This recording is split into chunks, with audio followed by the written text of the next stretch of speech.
I'm very happy to be here for this special celebration, so I'm grateful to the organizers for inviting me.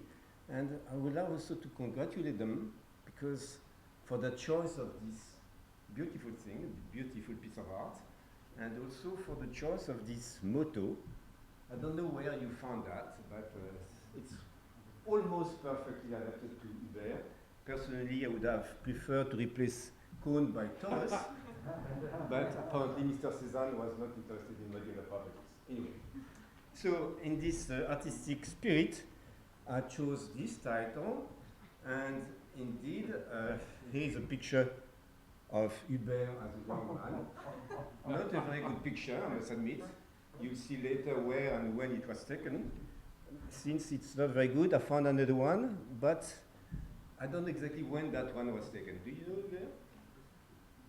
Oh, 10 years ago. I think it's more recent, but since you are essentially time translation environment, doesn't really matter.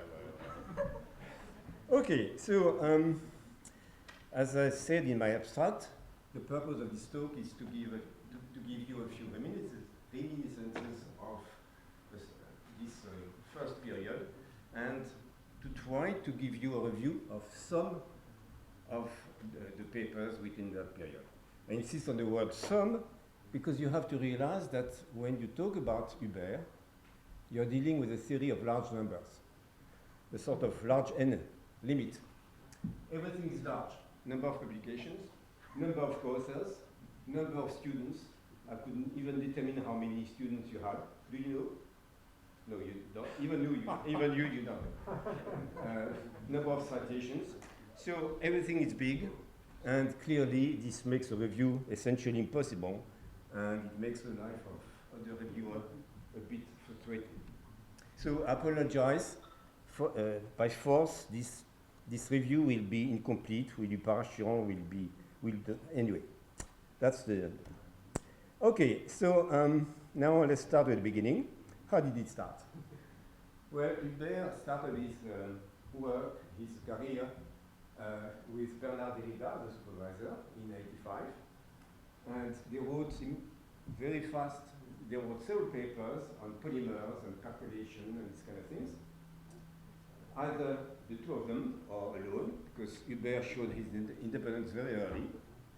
And I think that as early as January or February of '86, he approached Claude Dixon and myself.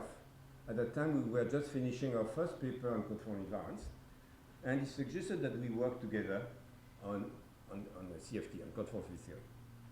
And soon after, mid-March '86, this first paper came out. The title, I don't know if you can see it, the title is Conformal Invariance in non-unitary 2D models. And the major result is that, as you all know, the central charge in the conformal field theory may be measured, may be observed in finite size effects, as noted by Bleuter, Cardy, Nightingale, and Janafleck. So the observation of that paper was that in a non-unitary theory, where you may have conformal weights that are less than 0, then what you observe in finite size effect is not C itself, but rather what we call C effective, which is C minus 24 times the minimum conformal weight. Nowadays, this looks almost like a commonplace. We are so used to these manipulations about characters and large this limit that this looks almost a commonplace. At that time, I think it was not. The observation was original. And if you look at the paper, it contains not only this fairly trivial fact, but it contains also all kinds of little calculations, transform matrix calculations and consideration of the Li-Yang singularity that have clearly, that have the mark of Hubert's hand. So that was the first paper, and this is also what I regard as the beginning of a very nice, very blossoming period in Saclay. Because to the original group of quote-unquote senior people, in addition to Claude Dixon and myself, I'm counting Bertrand Duplantier, François David, and Vincent Pasquier, the old guard, if you allow me to say that. and then Hubert joining us. Then we had a reinforcement, year after year, of many bright people. So Andrea Capelli arrived as a postdoc just a few weeks or months after, I think end of March, if I remember. And then in the summer 86, Philippe Di Francesco joined us. And then Ivan Kostov came the year after as a postdoc and then joined the group. And then Michel Boer, Denis Bernard returning from his postdoc at Princeton, Didina a bit later, joined the group. So the group increased. And at the same time, we had also the participation of several very good postdocs. So I'm listing them by alphabetical order because I'm not totally sure about the chronological order. Anyway, lots of good people. And this made our group quite strong, active, very exciting period. We had the illusion that we were the center of the world, or one of the centers of the world, and at least in our field. So a very exciting time indeed. And those years, I would like to call them Hubert's années mirabiles, or at least some of Hubert années mirabiles, because there might be others. But at least these 3 years are particularly impressive to me. First, Hubert manages to write many papers, on the average between 8 and 10 a year, and on different subjects. I've listed here at least 4 different subjects, and I'm going to return to them later and to give you a sketchy review of them, or should remain in the axis. And not only that, not only he writes all these papers, these research papers, but at the same time, en même temps, as our President Macron would say, he manages to complete his thesis and to give us lectures on Young-Baxter integrability. You have to realize that at that time, mid-80s, in our group in Saclay, with the exception, of course, of Michel Gaudin and Vincent Pasquier and then Hubert, we were all extremely ignorant about Young-Baxter integrability. So Hubert gave us very nice lectures. I still have a vivid memory of the lectures that you gave, 6-vertex model, these kind of things, bit answers. So, and you also delivered these lectures in various places in the world, summer schools and elsewhere. So, and at the same time, we wrote a book, or we edited a book, I should say, which is this book that some of you must know, with Credit Son. That was a collection of papers that we regarded as important at the time. My little regret in retrospect is that that book appeared maybe 6 months too early, because it appeared in the beginning of '88, and it missed at least two important subjects that appeared: the work of Sasha Zamolchikov on the sea flow and on integrability away from criticality, and also the work of Eric Verlinde on the fusion algebra. So these two things are absent from the book, which is regrettable, but it's a fact. Somehow, this book is a snapshot of conformal theory as we saw it by the end of '87 and the beginning of '88. So something else that had happened in those years was this summer school of Vesuche, '88, which was a memorable event, not only because Jesper and Hubert first met. No, that was 10 years later. 10 years later. Oh, I'm sorry, I had missed that. I'm sorry. Yeah, I thought you were very young to participate. This makes sense. Sorry. So anyway, this school was, presumably you know, the cover of that book. This summer school was, I think, played an important role. It contains, in particular, the beautiful lectures of John Cardy and Paul Ginsberg, which were for a long time the best introduction to conformal theory. And it contains also a few seminars. I remember the seminar by Robert Dijkgraaf lecturing about the brand new Verlinde formula. It was not yet fully established, so it was very exciting. And Hubert delivering a talk on his ongoing work with Vincent, and on that too I'll be talking a bit more later. But now let me show you a picture. And now you see where the first picture was taken from. So this picture was taken that summer on the top of the Parion. So for those of you who have never been to Les Ouches, I should explain, the Parion is a summit, a modest summit, less than 2,000, just above the school. So that's the easiest target if you're not well trained for hiking. And on that picture, you can see two young men who look fresh and smiling, while the more senior guy has obvious difficulties to recover his breath. You look the best. And You look the best. what? You look the best. No. And I can tell you, it was equally difficult to follow these people to the top of the Parion or to follow them in our daily work. Anyway, so this being said, now I would like to make a fast and superficial review of these four topics that I was mentioning. And but before I do that, I should emphasize that I regard these papers are important not only by what they contain, the new results they contain, but also by the fact that they had a long filiation. They had a posterity. Each of them had a lasting impact, I would say. So let me start with the first, namely polymers. And then there are so many papers that it's difficult to really discuss.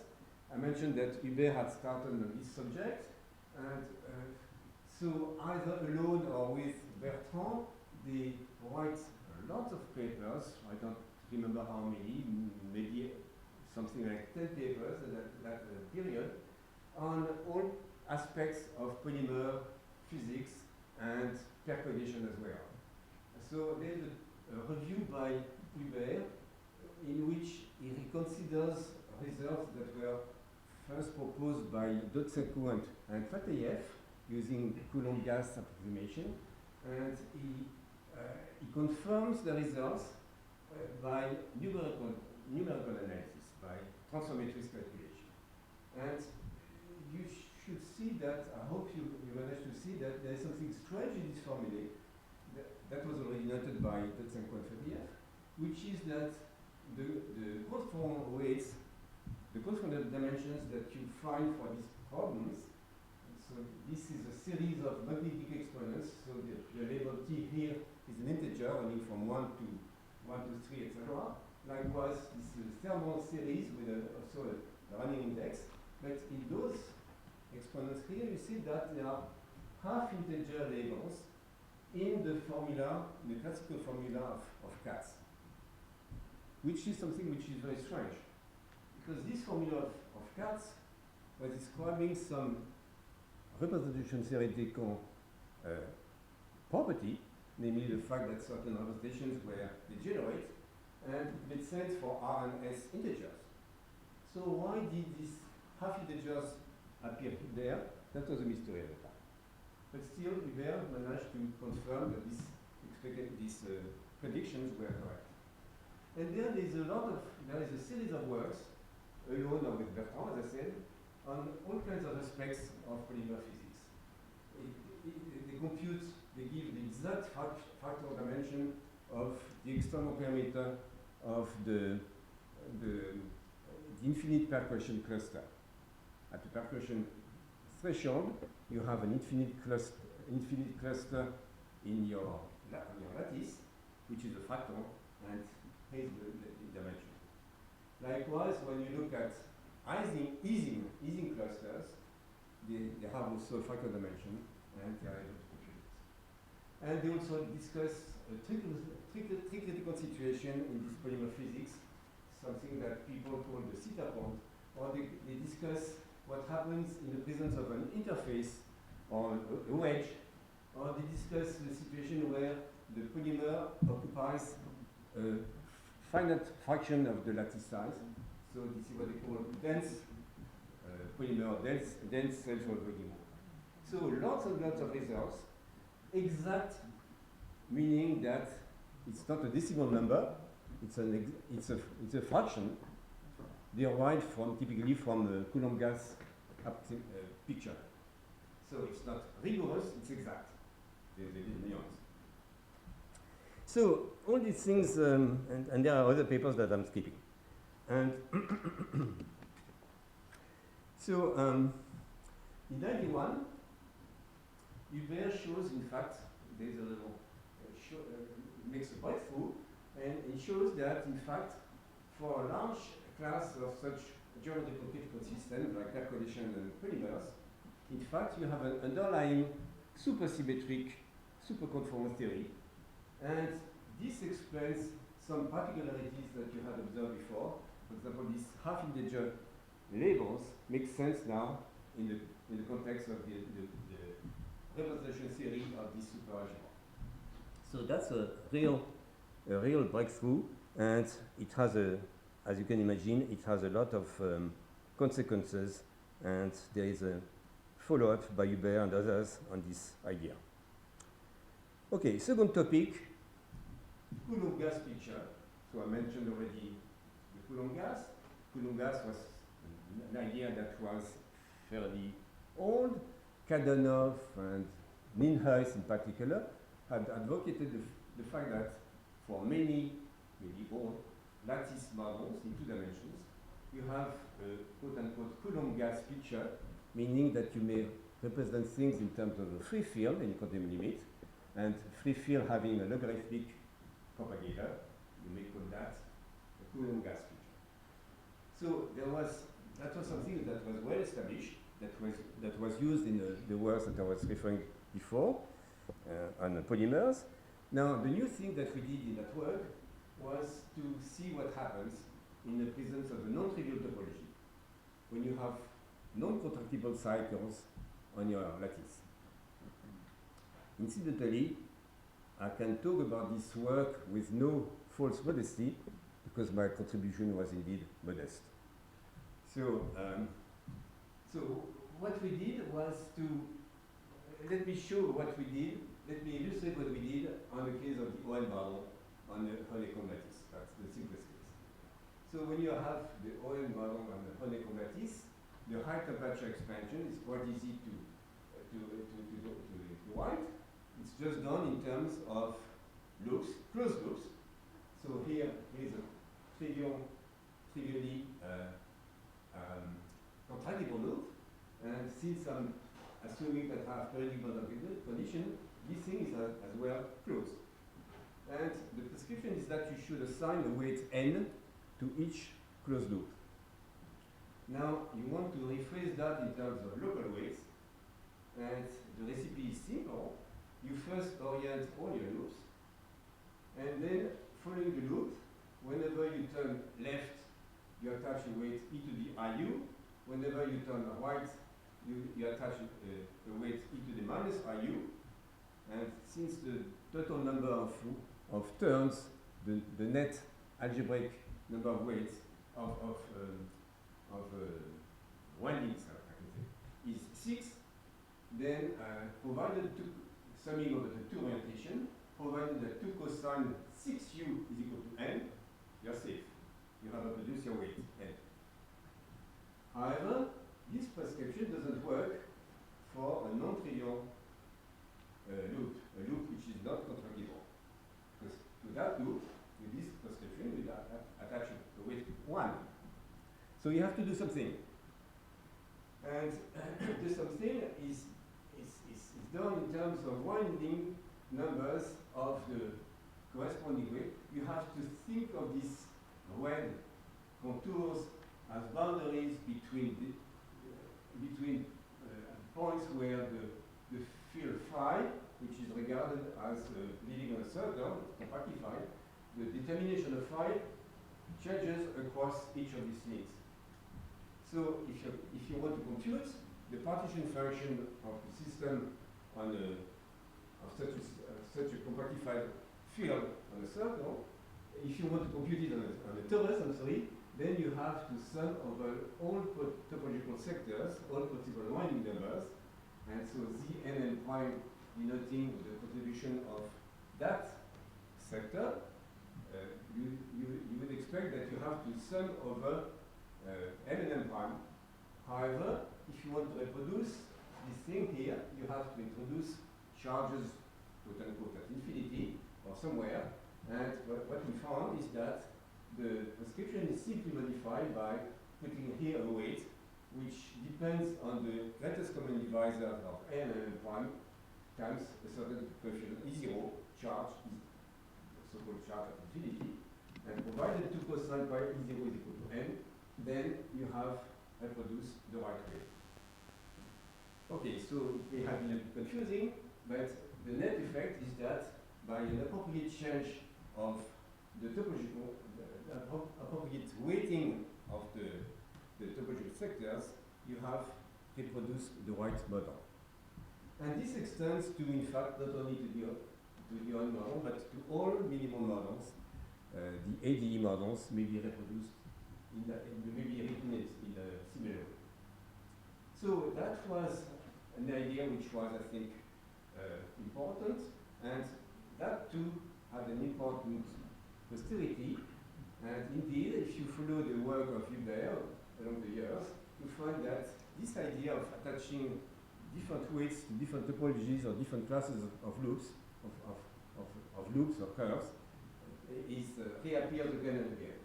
So I noticed the work with Necrid, where you applied such ideas to super symmetric models, and more recently work with Jérôme Dubail and Jesper was also using this idea. So obviously it's an important idea.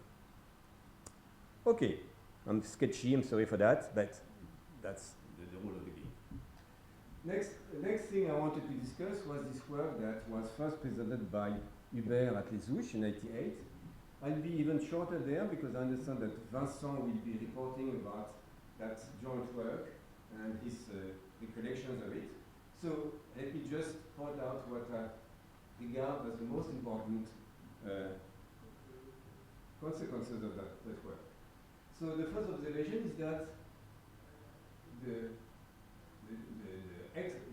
Hamiltonian of the XXZ chain, you can see here, sigma x, sigma y, sigma y, sigma z with a certain coefficient depending on the parallel cube, provided you add a boundary term, which is a coupling of the two external spins to a certain magnetic field, where this total Hamiltonian turns out to be exactly invariant under the SU2 group, SU2Q group, the quantum group, SU2.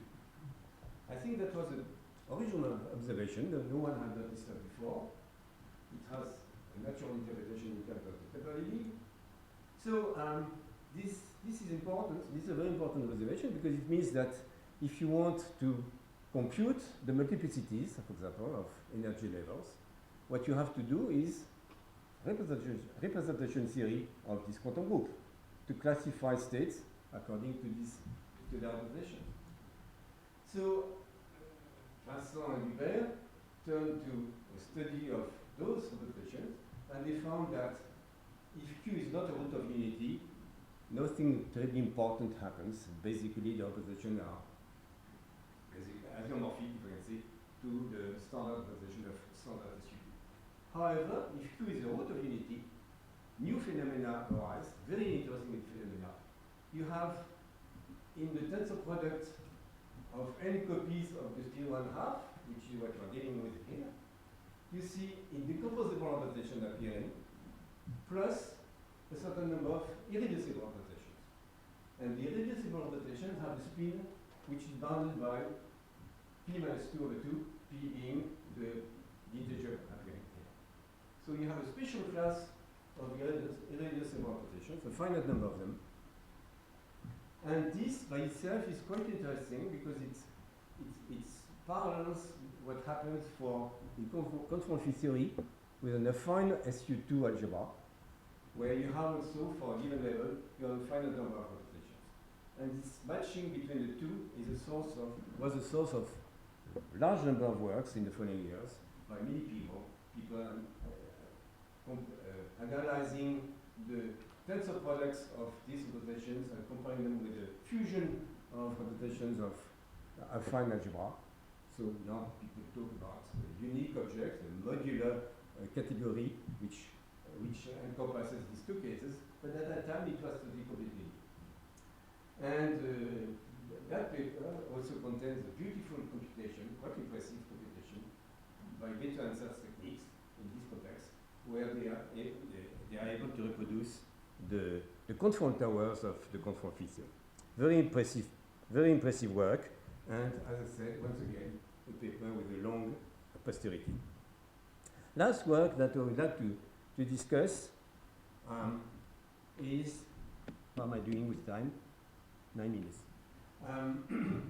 So last thing that I would like to discuss is a joint work with Michel Boer, which had a follow-up 10 years later with Yana Fleck and Yoshikawa. And this has to do with boundary conformity theory. As you all presumably know, in the presence of boundaries, when you are looking, for example, at conformity theory of a cylinder with boundary states A and B, which have to have special properties to maintain conform invariance, John Cardy has shown that the partition fraction in such a case is not a bilinear form in characters, but rather a linear form characters, with here coefficients that are multiplicities, multiplicity of position I in the presence of boundaries A and B, and promise to determine these multiplicities. So the work had been started by John Cardy, but what Michel and Hubert made in that first paper was to carry out the calculation in other cases, using Marron, Potts, AD Pascal Marrons, and they did that by a variety of techniques, better and Zatz, again, beautiful calculation of better and Zatz, Coulomb gas, transformatrix in that work. And something that we found extremely intriguing was that these coefficients, in fact, were not random numbers. They appeared to form the matrices and R here, were in fact forming representation of the Fusion algebra. So I don't remember very well what was the history of that observation. I think it was anticipated first by Vincent, and Philippe Di Francesco and I were quite intrigued by this observation. We couldn't really understand the origin of it, but we made use of it in our construction of extensions of this AD models to ratio 3, and we assumed that this property was more general and look at the systematics of the representation of this fusion algebra. And personally, I think that it's only 10 years later that with my collaborators Roger Berendt, Paul Pierce, and Valia Petkova, we understood that this fact was a simple consequence, once again, of Cardy's equation, equating the two standpoints where you compute this partition function either, as I said, as period time evolution or as a transition between two boundary states A and B.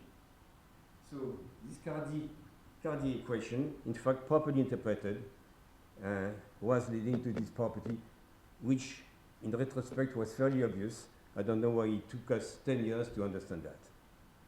Anyway, so that's what I was regarding as the four more important papers, four more important directions of papers of Hubert in those years. Now, I return to my historical account. In 91, a major event happens. Hubert, just like the young Joyce, chooses exile. And to the US, in this case, Yale first and USC then. For Saclay, it's of course a great loss. But for him, it's the beginning of a new, very active and very productive era. And in addition to the works that are already quoted, in particular supersymmetry and polymers, there are again works in many directions in parallel. I don't know how you manage to do that. It's still a mystery to me. How do you manage to run several programs in parallel? Anyway. Okay, so there's work on representation theory of quantum proofs, of superconformity theories, connections between Vira-Zero and Temple-Lib. I understand that we're going to hear talks on that at this meeting. There's work on supersymmetric sigma bundle, non-linear sigma bundles with weak field in particular, that conform properties, amazing applications to dot theory, and I realized that I should have also added the name of Luca Hoffman, was also your collaborator on several papers in this business. There is beautiful work on boundary conform field theory, not only this work with the Yanafek and the Shikawa that I was mentioning, but the connection between boundary field theory, UV theory, and impurity problems, quantum impurities, integrability away from criticality, massless and massive so lots of collaborators. I'm terribly sorry, I must be skipping names, speaking topics, and I'm not doing justice to all the beautiful work that we did. Yeah. And on top of that, applications condensed matter. As I said, impurity problems, quantum problem, Kondo problem, fractional quantum Hall effects. I remember beautiful work that you did in the mid-90s with this gentleman, where you were computing you had an exact calculation of the conductance in the fractional quantum Hall effect. Tour de force. Amazing. So, once again, I apologize. This is being very superficial. And on top of that, en même temps, manages to get interested and to work papers on earthquakes and growth problems and this kind of things, in particular with the Didier Sonnet. Amazing. It's true that you had personal reasons to be interested in earthquakes, but still amazing. All right, so this completes what I wanted to say. I'm sorry for being so superficial. And now it's time to come to some, as a conclusion, to some Chinese wisdom. So, as you maybe know, 60 years, 60th birthday is just a restart in Chinese tradition. And Hubert, you're just about to start a new cycle of life. And of course, the natural question is, what are you going to do in that? So maybe it's time to be frank and honest with you. What you have been doing so far was certainly interesting, non-trivial, but look, that was not really up to your caliber. So I think it's time that you turn to really hard, tough, challenging, relevant problems. And I have a suggestion for that. So in 10 years from now, when we return for the next celebration, you'll give us a little report on the progress that you have done. Okay? Can I open it? And of course it's done for that. And in the meantime, happy birthday.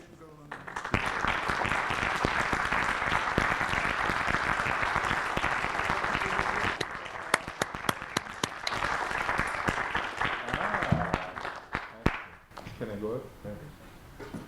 Okay. Energy transfers in atmosphere and ocean. I understand that it's one of the weak spots in these climatic models. So I think it needs you. No, another big pack of lies, of course. Everyone understood that. I think I've been very lucky, because when I think of these papers Jean-Bernard mentioned, I think they're really utterly trivial observations. But every time I think I was lucky because they became famous contributions really by sheer luck, I think, right? I mean, Not only. no, but it's like you're in a forest and you're digging and you're finding gold. It's just, I mean, you're lucky, but you don't really deserve anything. But I think there's something Jean-Bernard didn't say, and few of you realize it because the system has changed so much. But at the time, I was the only student in Saclay. Saclay took at most one student a year, and you have to imagine I arrived, and I was courted, literally courted by all these people who were craving students. They never had, many people had never had a student. I don't know if you understand people like Jean-Bernard, right? I don't think they've ever had a student before. So, I had all these great senior people ready to help, right? I mean, and they were super enthusiastic. It's not like I was doing much work. I was just mentioning few ideas, and then people like Jean-Bernard or Claude, especially Claude, was always so supportive, so enthusiastic, so giving so many ideas, and Edouard also, and Bertrand, even Vincent was a bit older than me, but not that much older. So that was a very different system, and I think the young who were entering were guaranteed to brilliantly succeed. Right now, of course, it's so very different. Most of you know I got a job at the CNRS. I didn't even have my PhD. Right? Bernard Derrida once came in my office and said, "Would you like a job at the CNRS?" I said, "Yeah, sure, okay, fill out this form." And that was it. But Bernard was also super supportive. Right? He didn't mind that. He didn't seem to mind that I was going to work with other people. And so anyway, I was just very lucky. So don't believe any of this. Whatever I've done, I'm standing on the shoulders of giants. Yes. And I'm not Newton, of course. Well, thank you all. Thank you, Jean-Bernard.